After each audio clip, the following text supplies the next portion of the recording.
Muy buenos días. Dios le bendiga, hermano. Buenos días a todos, amigos, hermanos que nos acompañan en esta mañana. Sean cada uno de ustedes bienvenidos. Una vez más, es un gran honor por esta oportunidad. Primeramente, gracias a Dios por la oportunidad, a nuestros hermanos, por este privilegio, ¿verdad?, de estar trayendo el mensaje en esta mañana. Nada más, vamos a preparar la presentación.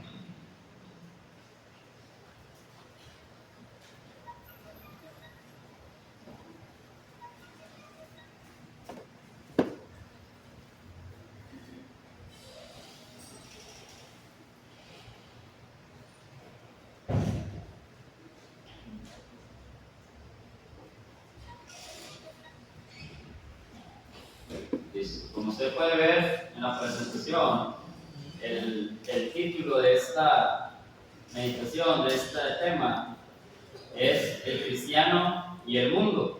Y le voy a invitar a que me acompañen en la lectura ya en el libro de Mateo, capítulo 5, versículo 13 al 16. Mateo, capítulo 5, versículo 13 al 16. Y dice de la siguiente manera: Vosotros sois la sal de la tierra, pero si la sal se desvaneciere, ¿con qué será salada? No sirve más para nada, sino para ser echada fuera y hollada por los hombres. Vosotros sois la luz del mundo. Una ciudad asentada sobre un monte no se puede esconder, ni se enciende una luz y se pone debajo de una luz, sino sobre el candelero, y alumbra a todos los que están en casa. Así, alumbre vuestra luz delante de los hombres, para que vean vuestras buenas obras y glorifiquen a vuestro Padre que está en los cielos. Palabra de Dios.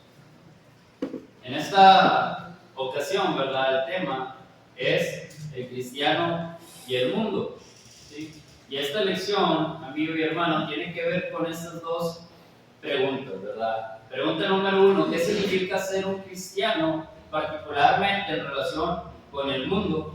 Y pregunta número 2: ¿qué se espera de un cristiano? ¿Sí? Nuestro pasaje es Mateo 5, 13 al 16.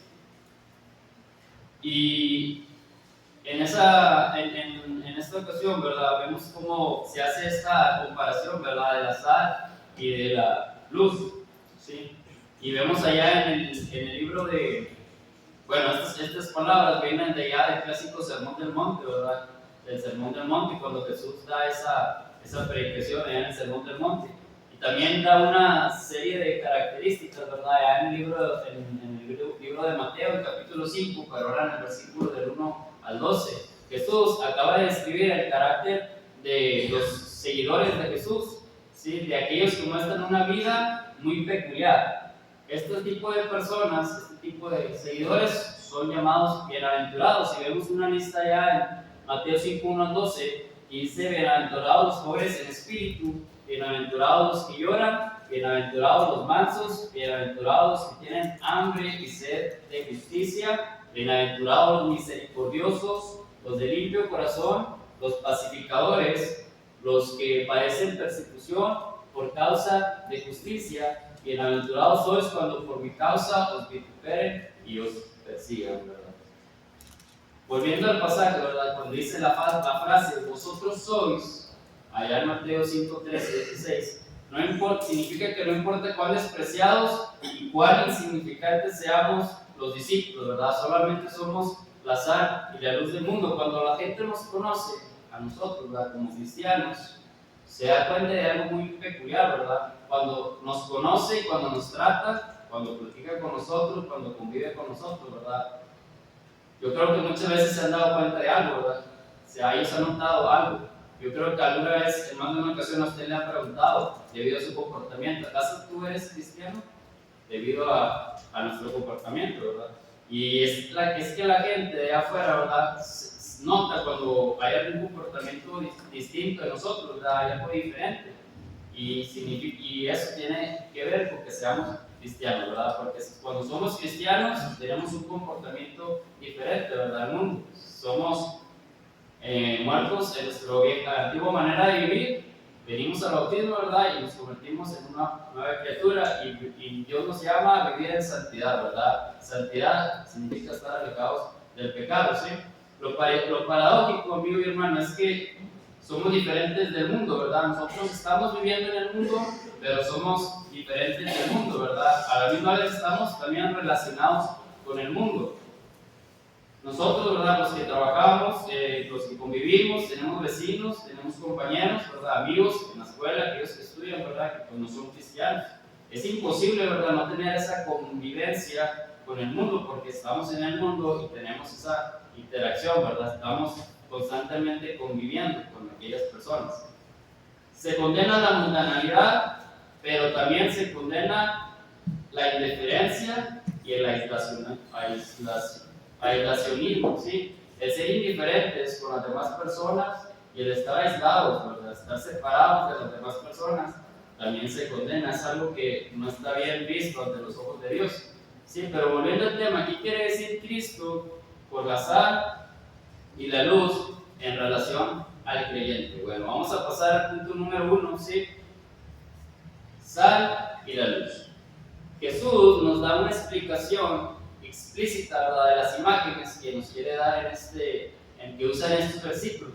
A diferencia de la parábola del sembrador, cuando sí se explica, ¿verdad?, lo que quiere Cristo que entendamos, ¿verdad? A diferencia de esta parábola, bueno, en estos versículos no se nos dice exactamente lo que entendamos, ¿verdad? Esta definición.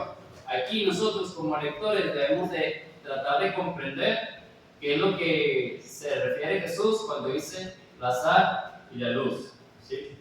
Debemos entender de comprender qué se entiende acerca de la sal y qué sentido son los cristianos como la sal. Estas dos cosas, la sal y la luz, ¿verdad?, son cosas muy comunes que Jesús se había encontrado en todas las casas donde iba a predicar, en Galilea, en Samaria, etc., ¿verdad? La sal tiene muchas propiedades, muchas características, ¿sí? Puede ser, una de las características es que la sal es blanca, ¿verdad? La sal da sabor, lo utilizamos muchos de nosotros en la cocina, en nuestros hogares, para dar sabor a los alimentos. Pero, sin embargo, el sentido que Jesús le quiere dar, o le puede dar a esta palabra, ser la sal, es el de ser preservativo, ¿sí? El de preservar. La sal, hermanos y amigos, se usa actualmente como un sazonador, ¿verdad?, para dar sabor a los alimentos, pero anteriormente se utilizaba como un preservativo. La sal como un antiséptico, una sustancia que retarda la corrupción, ¿sí? Anteriormente no existían los artefactos como los electrodomésticos, como los refrigeradores, como en la actualidad, ¿verdad? Que en la actualidad tenemos los refrigeradores y se utilizan para preservar los alimentos. Bueno, en la antigüedad no existía eso, se utilizaba la sal, se esparcía sobre la carne y esto evitaba el deterioro, ¿sí? Evitaba que se pudrieran los alimentos, que se corrompieran, ¿verdad? Esta era la función de la sal en la antigüedad, ¿sí? Se esparcía la sal en la carne para preservar. La sal pierde su poder si se vuelve insípida. No sirve más que para ser pisoteada por los hombres, dice el versículo de Mateo 5, 13, 16, porque ha perdido el efecto que puede hacer. Cuando la sal pierde ese efecto, pierde su función, pues no sirve para nada más, ¿sí? que más para ser pisoteada por los hombres. Pero también Jesús pone de ejemplo al creyente como luz, ¿sí? Como la luz del mundo.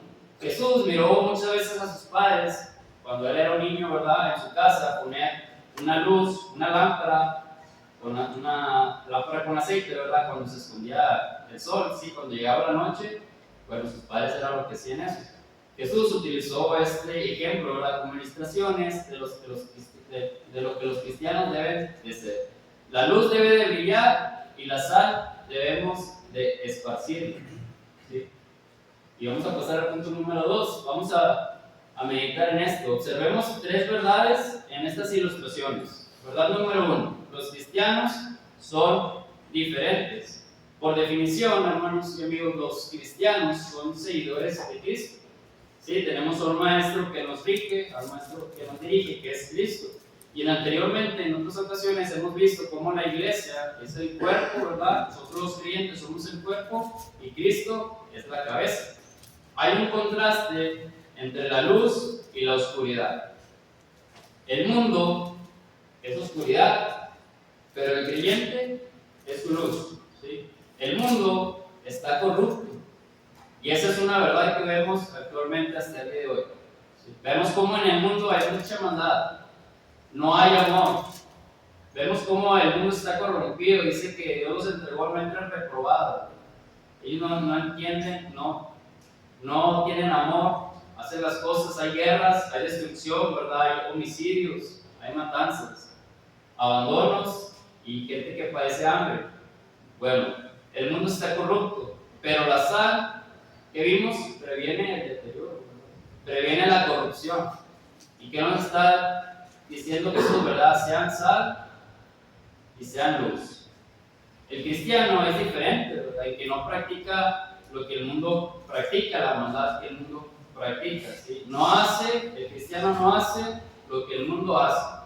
En esto consiste la diferencia entre ser cristiano y ser del mundo. Notemos lo que dice Pablo en Efesios 4:17. Dice: esto pues digo y requiero en el Señor, que ya no andéis como los otros gentiles que andan en la vanidad de su mente. Y Efesios 5:1 dice: sed pues imitadores de Dios como hijos amados.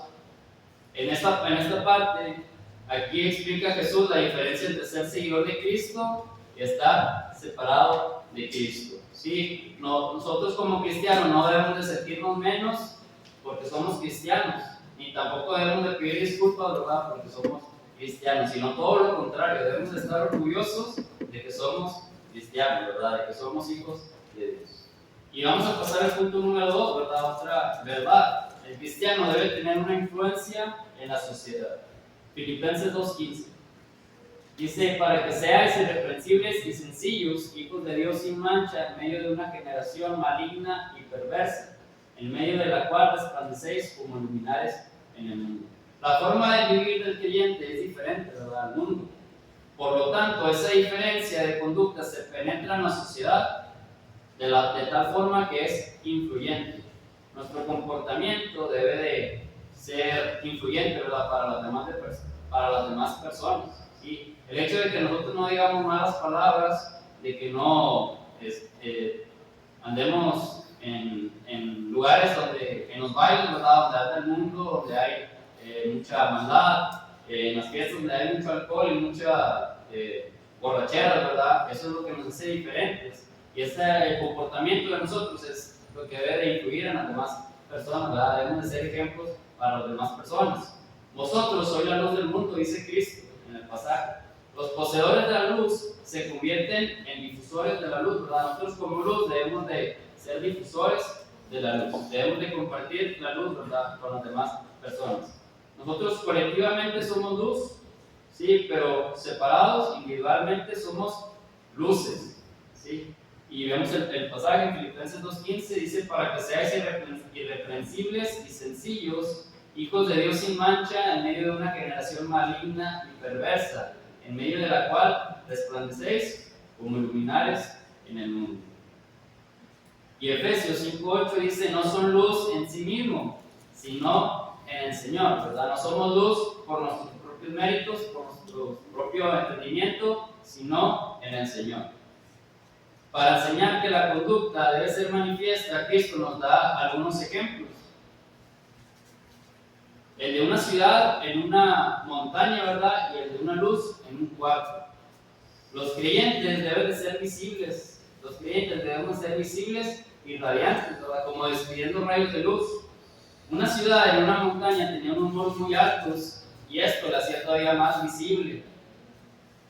En aquel tiempo, en la antigüedad, no se tenían los focos como actualmente los conocemos, ¿verdad?, que es muy fácil llegar a nuestra casa y con un switch prendemos la luz, ¿verdad?, y se ilumina las habitaciones. Bueno, en la antigüedad no existía eso, se usaba una lámpara de aceite. Se utilizaba una lámpara de aceite y al encenderla, la verdad, ¿qué se hacía con ella? Bueno, se colocaba en un lugar en el lugar donde más fuera de utilidad, ¿verdad? Donde más iluminada, se colocaba en lo más alto de la habitación, no se colocaba abajo de la cama, ¿verdad? O en un lugar donde no iluminara. Bueno, nadie prendía una lámpara y luego la ponía y la escondía debajo de un almud. Sí, vemos esta cajita que está aquí en las imágenes, ¿verdad? Que era un almud que se utilizaba anteriormente como una unidad de medida en la que se colocaba granos, trigo, cebada, se utilizaba como una unidad de medida. Sí. Bueno, nadie prendía una lámpara y luego la escondía debajo de esta cajita, ¿verdad que no? ¿Por qué? Porque perdería su función, perdería la función, ¿verdad? No serviría para nada. Lo que la lámpara es para un cuarto, así es el creyente para el mundo, dice Jesús. Y fíjense, el monasticismo, amigo hermano, es una práctica, ¿verdad? Es una práctica que consiste en una vida solitaria, aislada de la sociedad. Este tipo de personas, ¿verdad?, creen que el monasticismo es el nivel más alto de la cercanía con Dios. Este tipo de gente cree que el aislarse de todas las demás personas, ¿sí?, dejar todas sus posesiones, vivir en pobreza, prohibirse muchas cosas, este tipo de gente, ¿verdad?, de personas creen que es el nivel más alto de estar con Dios. No solo en los conventos católicos, ¿verdad?, sino en el Islam, en el hinduismo hay conventos donde se practica, donde viven monjes y comunidades, ¿verdad? Y dicen que es la vida ideal para alcanzar la perfección, ¿sí? Pero esta es una idea contraria a lo que dice la palabra de Cristo. En la Biblia no hay pasaje bíblico que nos enseñe a practicar este tipo de prácticas, ¿verdad? Hacer este tipo de prácticas. No hay pasaje bíblico que se nos mande a hacer esto. Es verdad que la cultura puede influir en las decisiones, en las prácticas, sí, en este tipo de prácticas equivocadas, erróneas, pero no hay escritura que nos mande a aislarnos de la sociedad para alcanzar un alto grado de pureza espiritual. Tito 2:12 dice, enseñándonos que renunciando a la impiedad y a los deseos mundanos, vivamos en este siglo sobria, justa y piadosamente, ¿verdad? No dice que nos aislemos y vivamos apartados de las demás personas, ¿verdad? Dice sobria, justa y piadosamente. Colosenses 4:5, andar sabiamente para con los de fuera, redimiendo el tiempo. Colosenses 4:15, instruye a los cristianos a comportarse con sabiduría, prudencia y testimonio intachable ante los no creyentes, ¿sí? O sea, los de afuera, aprovechando al máximo cada oportunidad para reflejar el Evangelio. Se enfoca en la conducta sabia y en la redención del tiempo, ¿sí? La sal, amigo y hermano, no haría ningún bien si se esconde. La sal no haría ningún bien si la tenemos escondida, ¿verdad?, sin usar. Ni la luz, si se esconde debajo de una canasta. No tendría ningún sentido, ¿verdad? No haría ningún efecto, no tendría ninguna función. La luz debe brillar y la sal debe ser esparcida, ¿verdad? Debe ser utilizada. Y otra verdad es que debemos preservar, los cristianos debemos de preservar y retener su distinción. La sal puede perder su efectividad si se vuelve insípida, ¿verdad? Si pierde su sabor, puede perder su efectividad, pierde sus elementos que dan esa efectividad, ¿verdad? Si se contamina con algún otro tipo de impurezas, cuando es contaminada por algún tipo de impurezas, ¿verdad? La luz pierde su efectividad, pierde su brillantez cuando tiene algunas baterías débiles, cuando hay una disminución de la energía, ¿verdad? Pierde esa efectividad, esa fuerza de la luz. Pensemos en una luz débil con unas baterías débiles. Por un lado, debemos de penetrar en la sociedad en la que nos rodea, ¿sí?, en la que vivimos. Debemos de ser diferentes, debemos de ser buenos ejemplos, ¿verdad?, para las demás personas que nos rodean allá afuera. Y por otro lado, debemos de evitar ser influidos por la sociedad, por el mundo, ¿sí? No queremos decir con esto que nosotros debemos de evitar tener contacto con ellos, ¿verdad? No quiere decir que no debemos de hablar con ellos, que no debemos de convivir con ellos, ¿verdad? Sino que la influencia nuestra como cristianos sea más potente, ¿verdad?, que la de ellos como el mundo. Y que no seamos vencidos por el mundo. ¿Y cómo nos damos cuenta de esto? Por ejemplo, si yo me visto como el mundo, ¿sí?, si yo hablo como el mundo, si yo festejo como el mundo, si yo hago estas cosas, he sido influenciado por el mundo. Entonces, mientras vivo en el mundo, no debo de tener cuidado de no perder nuestra luz. Y que dice lo que dice Mateo 6:8, no os hagáis pues semejantes a ellos. ¿Sí?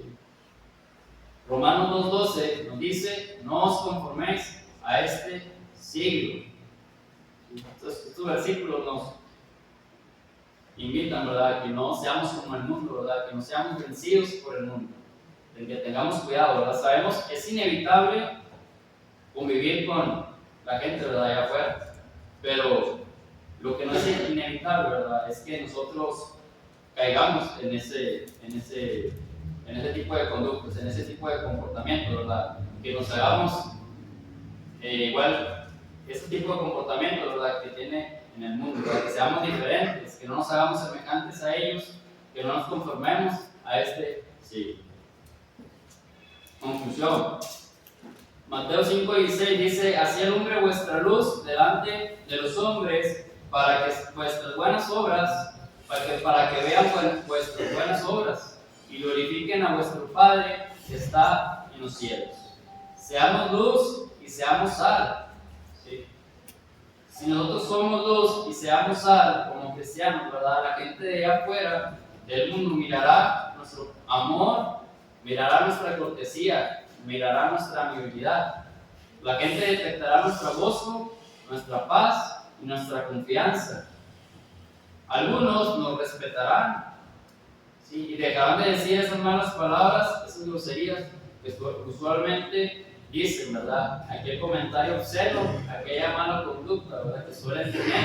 Bueno, algunas personas dejarán de hacer eso, ¿verdad? Si ven que nosotros somos luz y seamos sal, somos ejemplos, ¿verdad?, y hacemos la función que Cristo nos manda a que hagamos, ¿verdad?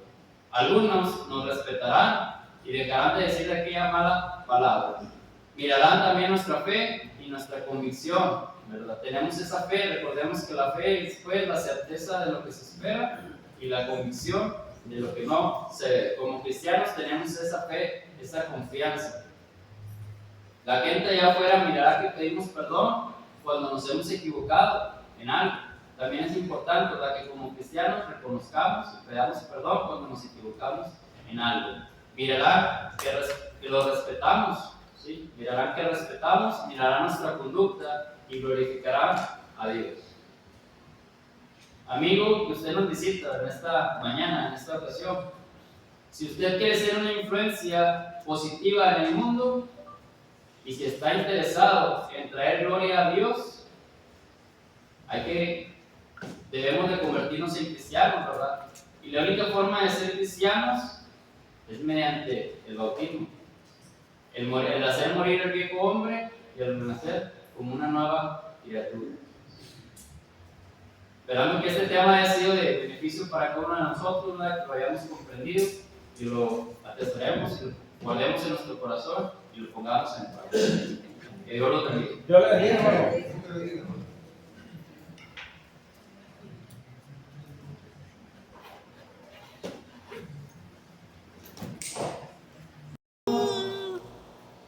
Dios les bendiga a todos y cada uno de ustedes, amados hermanos, hermanas, amigos y amigas que nos han acompañado en esta mañana. Definitivamente, el mundo que habitamos hoy en día cada vez va caminando de mal en peor. El mundo en el cual vivimos cada vez se está desbordando más. Y la palabra de Dios es clara para todo hombre y para toda mujer. Sin Dios y sin Cristo viviendo en los corazones de todo hombre y de toda mujer en este mundo, esa es la causa por la cual está el mundo viviendo como vive hoy en día. El mundo se ha olvidado de Dios. Ha dejado de hacer la voluntad de Dios. Hoy, amigo y amiga, tú estás aquí con un propósito. Quizás porque allá afuera no has encontrado lo que tu corazón está buscando. Y es una verdad que allá afuera no lo vas a encontrar. Pero aquí en la casa de Dios, donde se le da toda la honra y toda la gloria a Dios, hay alguien que te busca. Hay alguien que te conoce desde que estabas en las entrañas de tu madre, y te lo dice en la palabra, que desde que estabas en el vientre de tu madre, Él te ha conocido. Quizás no sea la meditación, pero es palabra de Dios. Dios te está buscando a ti y te dice con voz indecible que quiere venir a ser rey soberano de tu vida. Que tú en vida le corones a Cristo como Rey de Reyes y Señor de Señores. Y Él clama hoy, en esta mañana, con voz tranquila, con voz indecible, pero un día se va a convertir en juez. Y ese juez solamente va a dictar una sentencia. Nunca os conocí, obradores de maldad, arrojados al lago de fuego, que arde con azufre. Pero hoy, Cristo te habla como un caballero y toca tu puerta. Por eso te dice que le abras tu corazón para venir a morar en tu corazón. Y que tú lo corones en esta vida como Rey de Reyes y Señor de Señores sobre tu propia vida. Porque cuando tu cuerpo vuelva al polvo y vayas a ese lugar, ahora Dios te va a coronar. Por eso Pablo, 2 de Timoteo, capítulo 4, versículos 6 y 7, dice lo siguiente. Pablo en vida coronó a Cristo, pero Pablo tenía una certeza y una confianza de que en ese gran día Dios lo iba a coronar a él. Por eso dice, he peleado la buena batalla, he acabado la carrera, he guardado la fe, por lo cual me está reservada la corona de justicia. Y no solo a mí, sino a todos y cada uno de aquellos que aman su venida. Hoy Cristo está dispuesto a un día coronarte a ti, pero necesita que en vida tú le reconozcas a Él y tú lo hagas un rey soberano sobre tu vida. La pregunta es, ¿hay alguien en esta mañana que haya entendido el mensaje y que en vida quiera confesar a Cristo, venir rendido a sus pies y confesarle? Porque la palabra de Dios dice que con el corazón se cree para justicia, pero con la boca se confiesa para salvación. Hay alguien en esta mañana que diga, hermano, yo no quiero vivir como el mundo vive, porque sabemos que el mundo va de mal en peor y está reservado para el día de la ira del Señor. Hay alguien que esté dispuesto a abrirle el corazón a Cristo, dejarlo entrar, porque Cristo ha tocado tu corazón. Por eso estás aquí buscando lo que allá afuera no encontramos. Déjame decirte que Cristo está aquí. Donde están dos o más congregados en mi nombre, ahí estaré yo. Entonces, Cristo, téngalo por certeza, hermano, hermana, amigo y amiga, que Cristo está aquí y te está esperando con los brazos abiertos.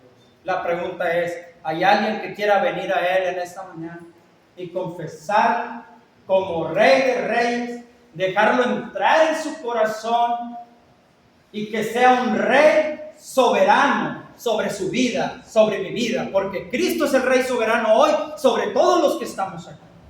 Porque hay muchas cosas que hacer afuera. Pero como un día le confesamos a Cristo soberano sobre nuestras vidas, venimos a darle toda la honra y toda la gloria en este primer día. La pregunta es, ¿tú lo has convertido a Cristo como Rey soberano, amigo y amiga? ¿Y te gustaría venir a Él? Dios les bendiga. Las puertas están abiertas.